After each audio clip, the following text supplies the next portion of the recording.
Shamshabad airport దగ్గర గత 6 రోజుల నుంచి పులి సంచరిస్తుంది. మనం ప్రస్తుతం అయితే ఇక్కడనే ఉన్నాం. గత 6 రోజుల నుంచి పులి ఎవరికి దొరకట్లేదని తెలుస్తుంది. మీరు చూడొచ్చు కూడా ఇక్కడ రన్వే కనిపిస్తుంది. ఫ్లైట్స్ కూడా టేక్ ఆఫ్ అవుతున్నాయి. శంషాబాద్ బ్యాక్ సైడే ఇక్కడ ఉన్నాం. గత 6 రోజుల క్రితము పులి ఈ ఫెన్సింగ్ దాటి శంషాబాద్ ఎయిర్పోర్ట్ దగ్గర ఉన్న ఫెన్సింగ్ దాటి లోపలికి వెళ్ళడం జరిగింది. ఎయిర్పోర్ట్ సిబ్బందికి కూడా అక్కడ ఏదైనా బట్ట కానీ లేకపోతే ఎవరైనా దూకినా కూడా అలర్ట్ అలారం అనేది వస్తే దాని ప్రకారం విజువల్స్ ప్రకారం పులి లోపలికైతే వెళ్ళింది. పులి ఉన్న చోటనే ప్రస్తుతం మనమైతే ఉన్నాము. లోపల కూడా శంషాబాద్ మొత్తం మీద కూడా 5,500 గజాలు ఉన్నాయి.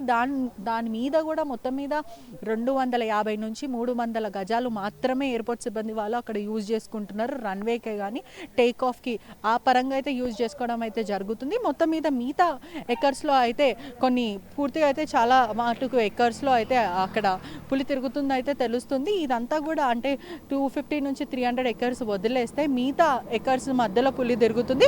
దీంట్లో కూడా కొన్ని ప్రత్యేక ట్రాప్ కెమెరాస్ పెట్టడం అయితే జరిగింది. 16 ట్రాప్ కెమెరాస్ని మానిటర్ చేస్తున్నారు. అదేవిధంగా 20 బోన్లు అయితే పెట్టారు. ఈ పులికి కూడా మేకను అయితే ఎరవేస్తున్నారు అని అయితే పూర్తిగా అయితే తెలుస్తుంది. ఒక మేకను పెట్టి ఆ మేకకి గడ్డి పెట్టి మరి పులిని ఎరేస్తున్నారు. కానీ పులి చాలా క్లెవర్ పులి అని చెప్పొచ్చు. ఆ బౌండ్ వరకు వస్తుంది, అక్కడ ఉన్న కేజ్ వరకు వచ్చి మరి తప్పించుకోబోతుంది. జస్ట్ సెకండ్స్ ఆఫ్ గ్యాప్లో పులి తప్పించుకుంటున్న అయితే తెలుస్తుంది. మొత్తం మీద అయితే ప్రజలు ఇక్కడ ఉన్న స్థానికులతో కూడా మాట్లాడే ప్రయత్నం చేస్తాం. వాళ్ళందరూ కూడా భయభ్రాంతులకు గురవుతున్నారు. మనం ఇక్కడ చూడొచ్చు కూడా ఎయిర్పోర్ట్కి కొంచెం ముందు ఇక్కడ గులాబీ తోటలు అయితే కనిపిస్తూ ఉన్నాయి. ఈ గులాబీ తోటల మధ్యలో నుంచే పులి ఇక్కడ నుంచే అంటే అడవి లోపల అంటే పక్కన విలేజెస్ ఉంటాయి. ఆ విలేజ్ లోపల నుంచి వచ్చి ఫెన్సింగ్ అయితే దాటింది. గులాబీ తోటలో కూడా అర్ధరాత్రి వేరే సుమారు 1 గంట నుంచి తెల్లారుజామున 5-6 వరకు గులాబీ తోటలు ఉన్న ఫార్మర్స్ వీళ్ళంతా కూడా వ్యవసాయం చేసుకుంటూ ఈ పూలు తెంపుకుంటూ ఉంటారు. ఈ పూలు అన్నీ కూడా గుడ్డి మల్కాపురంకి వెళ్తాయని అయితే తెలుస్తుంది. ఇక్కడ పూలు తెంపుకునే వాళ్ళు కూడా చాలా భయభ్రాంతులకు గురవుతున్నారు. నిన్న అంతా కూడా చిన్నపిల్లలే కానీ పెద్దోళ్ళే కానీ కట్టలు పట్టుకొని అయితే తిరిగారు. పులి వస్తే ఎక్కడ తప్పించుకోవాలి, అదేవిధంగా ప్రాణాలు అరిచేతుల్లో పెట్టుకొని తిరుగుతున్నారని కూడా ఇక్కడైతే చెప్పొచ్చు. చిన్నపిల్లలు పెద్దలు కూడా ఇంత పెద్ద కట్టలు పట్టుకొని పులి వస్తే దాడి చేద్దాం అనే విధంగా అయితే ఉన్నారు. రన్వే ఇక్కడనే ఉంది కాబట్టి ఆ పులికి ఆ సౌండ్ జనరల్గా వైల్డ్ యానిమల్స్ కొన్ని సౌండ్స్కి భయపడుతుంటాయి. మరి అది కన్ఫ్యూజ్ అయ్యి దాటలేదా ఏంటిది అనేది అయితే ఇప్పటివరకు అయితే తెలుస్తలేదు. స్థానికులు అయితే భయప్రాంతులకు గురవుతున్నారు.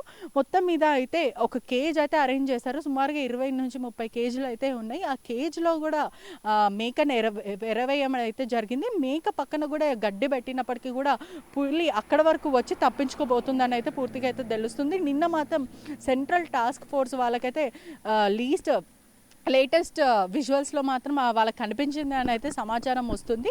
గత 6 రోజుల నుంచి ఎవరికి మనుషులకు కనిపించలేదు, కానీ సెంట్రల్ టాస్క్ ఫోర్స్ వాళ్ళకైతే కనిపించడం అయితే జరిగింది. మొత్తం మీద అయితే ప్రజలందరూ ఇక్కడ భయపడుతున్నారు. గత 6 రోజుల నుంచి తిప్పలు పెడుతుంది. ఒకవైపు ఫారెస్ట్ డిపార్ట్మెంట్ వాళ్ళకి కూడా చాలా ఇదొక స్పెషల్ టాస్క్ లాగా అనిపిస్తుంది. అంటే 6 రోజుల నుంచి అయితే పులి వాళ్ళ చేతికైతే చిక్కుతలేదు, కానీ ప్రత్యేక నిఘాలుగా 5 బృందాలుగా విడిపోయి మరి సర్చ్ ఆపరేషన్ అయితే కొనసాగిస్తున్నారు. ఖచ్చితంగా ఇవాళ కానీ రేపు కానీ ఆ పులిని బంధిస్తాము సేఫ్గా అని అయితే అధికారులు చెప్పడం అయితే జరుగుతుంది. మొత్తం మీద కూడా చూడొచ్చు మనం ఇక్కడ అంతా ఫెన్సింగ్ అయితే కనిపిస్తుంది. ఇదంతా కూడా 5,500 ఎకరాల మధ్యలో సుమారుగా 250 నుంచి 300 ఎకర్స్ మాత్రమే ఎయిర్పోర్ట్ డిపార్ట్మెంట్ వాళ్ళైతే వాడుతున్నారు. మిగతా 5,200 ఎకర్స్ అయితే పూర్తిగా అయితే ఖాళీగా ఉంది. దీంట్లో ఎక్కడున్నది అనేది కూడా కొంచెం స్పెషల్గా అయితే వీళ్ళు ఇన్వెస్టిగేషన్ అయితే చేస్తున్నారని అయితే తెలుస్తుంది. ఇది ఒక స్పెషల్ టాస్క్ అయితే అధికారులకు మారిందని చెప్పొచ్చు. మొత్తం మీద అయితే ఇక్కడ లోపల ఉన్న స్టాగ్నెట్ వాటర్ పాండ్స్ కానీ కొన్ని నీటి కుంటలు అయితే అక్కడ ఉన్నాయి. ఆ నీళ్లు తాగుతూ అది జీవిస్తుందని అయితే తెలుస్తుంది. ఆ కుంటల వల్ల అది బయటికి రావట్లేదు. దానికి కొంచెం కన్ఫ్యూజింగ్గా ఉంది. పులికి రావడానికి వెళ్ళడం మాత్రం చాలా లో ఏరియా ఉంది. ఇక్కడ మనం చూడొచ్చు, ఇక్కడ కొంచెం ఎత్తుగా ఉంది, మళ్ళీ కింద లో బేస్మెంట్ లాగా అంటే ఫెన్సింగ్ లోగా కనిపిస్తుంది. సో ఈ లో ఏరియా నుంచి పులి దూకిందని అయితే సమాచారం వస్తుంది. గత 6 రోజుల నుంచి మాత్రం ఒకవైపు ఫారెస్ట్ అధికారులకు కానీ ఎవరికి కానీ పులి అయితే కనిపించట్లేదని తెలుస్తుంది. మొత్తం మీద అయితే ప్రజలు అయితే భయప్రాంతాలకు గురవుతున్నారు. ఖచ్చితంగా పులిని పట్టుకోండి, ఎందుకంటే మేము వ్యవసాయం చేయడానికి మాత్రం ఇక్కడ వస్తుంటాము. మేము అర్ధరాత్రి వేళ వస్తుంటాం. పులి ఎప్పుడు వస్తుందా అని చాలా బిక్కుమని ఉంది. ప్రాణాలు అరిచేతిలో పెట్టుకొని మరి మేము ఇక్కడ ఉన్నాము. అధికారులు పులిని తొందరగా పట్టుకుంటే బాగుంటుందని చెప్పడం అయితే జరుగుతుంది. మీరు చూడొచ్చు కూడా రన్వే మీద ఫ్లైట్ అయితే టేక్ ఆఫ్ అవుతుంది. ఈ సౌండ్లకి కూడా వైల్డ్ యానిమల్స్ జనరల్గా భయపడుతూ ఉంటాయి. అది భయపడుతుందా లేకపోతే ఏంటిది అనేది కూడా ఫారెస్ట్ అధికారులకి ఇది ఒక ఛాలెంజింగ్గా అయితే ప్రస్తుతం ఉంది. గత 6 రోజుల నుంచి కూడా పులి అధికారులను ఆట ఆడుకుంటుందని కూడా చెప్పొచ్చు.